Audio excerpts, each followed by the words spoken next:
Rubies family, and welcome to our first video on marriage preparation or preparing for your wedding. And as I had said in the introductory video, I have roped in my husband, Mr. Osoro, to share with us as we talk about this process, for it is something that we have done together for a while, just sharing with couples what we've learned in our journey and in being part of the lives of other couples. So in this particular video, we want to talk about what probably comes to your mind first when you think about your wedding: budgeting.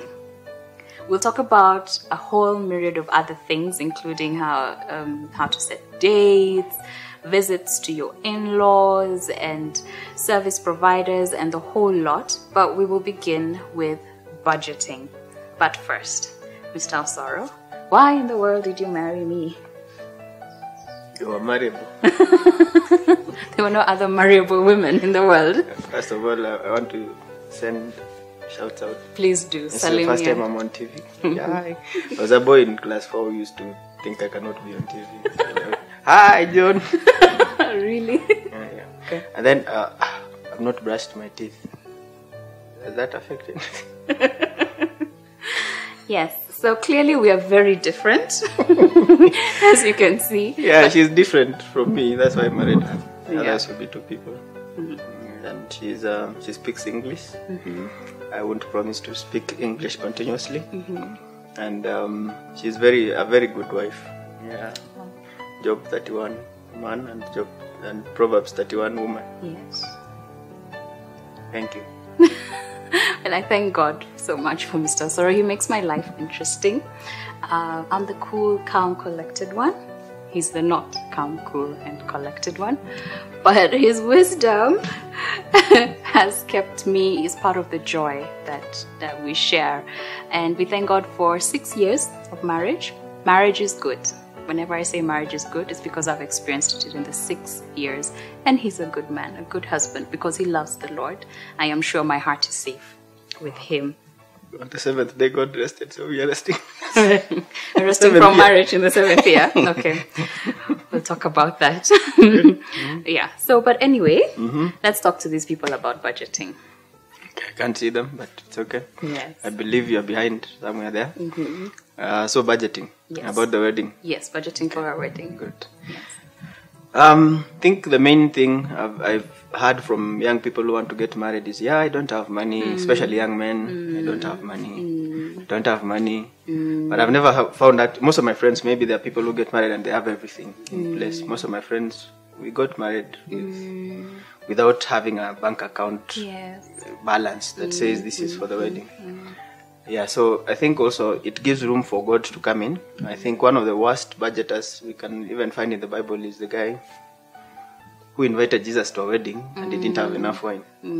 But I think that is we can give God that place where he comes in where we can't do anything about ourselves. So for us to experience God as Jireh, we have to believe in him and also trust him for providing those funds for the budget.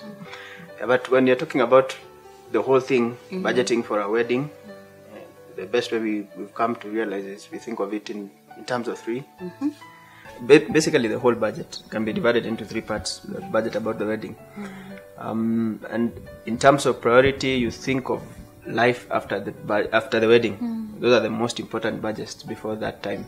So, for example, people most of the time think about the wedding day, and the wedding day is just one day. And then people go, they disappear, and then what they're thinking about is when will the next wedding be. And for you, you've invested a lot of money, then it doesn't last, and you're asking yourself, was it this? What is all about? Yeah, so the main thing that you need to think about first, about the money issue and the budgeting, think about life after the wedding. So after you finish the wedding, that day you need to have a life. So as a couple, you need to think about where will we stay. If you need to pay rent, make a budget for that. Rent, power bill, water bill. Then if you're able to do, this is also very highly recommended, you do budgets for foods. Make sure that you're well stocked, especially foodstuffs that don't need you to... Unperishables. Unperishables, basically. And then that will eliminate things like you've done a very good wedding, and then you're coming back home and you find the landlord has added another padlock to your padlock. So it would be good that you sort those things out, so that at least, even if the wedding, God forbid, goes bad, after that you know that there's something that you can look forward to. So that is the budget number one. Make sure that you have everything you need after the wedding day, and when you come, you should be having peace as a family. And that will help you eliminate a lot of stress during even the wedding. Some people, you look at their photos during the wedding day, they are worried already about tomorrow, because the landlord will be on their case. You did a very big wedding, you have not paid my rent. Yeah. And that also means that if it's possible to pay rent, for example, 2 months ahead, that will help, so that it gives you a buffer, because it's a new life, to help you settle in and balance things out. And then that also brings the idea of, as a couple, you need to discuss where you need to live, the two of you.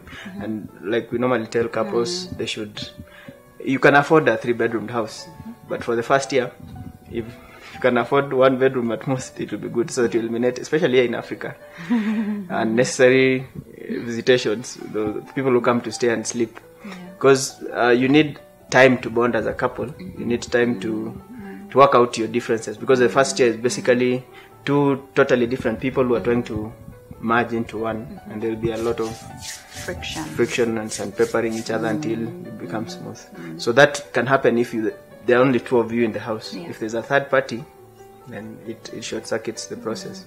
So just as a couple, live within your means. Even that can help you budget better. You can afford a 2-bedroom, 3-bedroom house, but so that you eliminate the fact that an aunt can call and tell you, my son is coming to the university there to study there, so can you take him in for some time? So that is, I think, budget number one. Life after the wedding.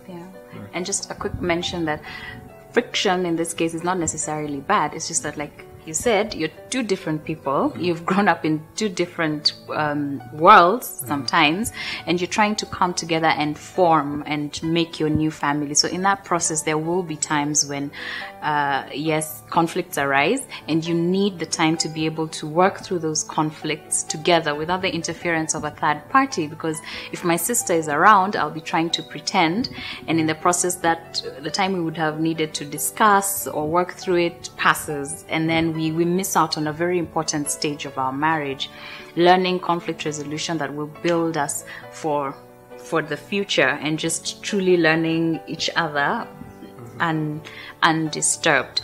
So that's basically the first budget, taking care of your life afterwards.